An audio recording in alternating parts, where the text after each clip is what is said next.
ya ini akan sangat mengerikan tentu saja ya kalau itu terjadi, dan kita berharap tidak terjadi ya.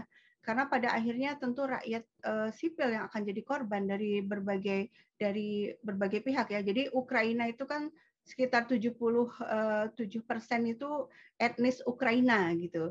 Nah, sisanya ada etnis Rusia sekitar 18%, ada etnis lain.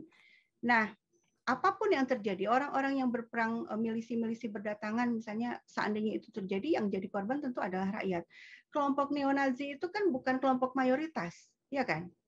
Ya, kemudian sama seperti kalau kita balik lagi ke Suriah, apakah semua yang yang anti pemerintah itu ISIS semua? Kan tidak gitu ya.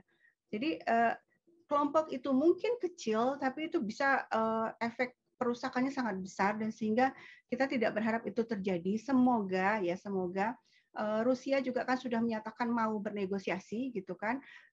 Kiev juga sudah menyatakan mau bernegosiasi. Semoga itu negosiasinya berhasil, sehingga yang kemungkinan kedatangan milisi-milisi dari luar, karena Azov Battalion itu kan juga dia menarik milisi dari luar juga ya. Dia menyerukan white supremacy gitu, menyerukan orang-orang kulit putih dari Eropa, dari berbagai negara lain untuk datang membantu gitu. Nah, semoga itu tidak terjadi, karena memang mengerikan sekali kalau itu terjadi. Bu Dina, ada yang bilang hari ini yang dilakukan Rusia sebenarnya juga sudah dilakukan Amerika ketika menginvasi Irak, Afghanistan.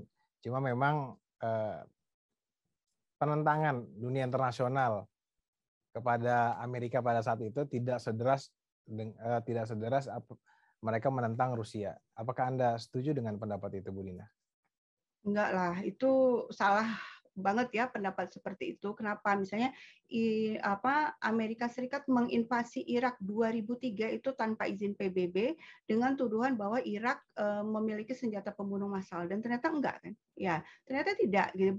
Bahkan ketika serangan itu dilakukan, intelijen Amerika itu sudah tahu memang tidak ada gitu. Tapi tetap keputusan di Gedung Putih tetap melakukan serangan itu. Kalau Irak, kemudian Afghanistan bagaimana?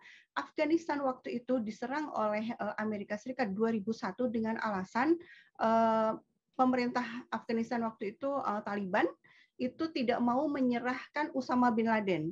Usama bin Laden dituduh oleh Amerika Serikat menjadi dalang 911 kan. Nah, padahal waktu itu juga pemerintah Taliban sudah bilang, oh ya kita mau menyerahkan tapi ke negara ketiga. Ya, sudah mau gitu, sudah bergeser, tapi kan tetap dilakukan serangan itu, dan terbukti 20 tahun kemudian Amerika Serikat ketika keluar itu laporan-laporan menunjukkan bahwa jauh lebih banyak korban di pihak rakyat sipil dan kehancuran yang terjadi dibanding dengan teroris yang ditangkap atau dikalahkan oleh Amerika Serikat di Afghanistan. Jadi ini beda. Nah, sekarang kalau Ukraina situasinya seperti apa? Yang pertama, secara hukum yang dipakai alasan oleh Putin adalah pasal 51 Piagam PBB.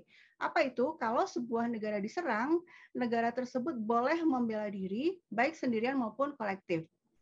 Nah, kita tahu bahwa Rusia menyatakan mulai melakukan operasi militer, jadi bukan istilah yang dia pakai bukan invasi, memulai operasi militer untuk menolong dua republik yang baru berdiri.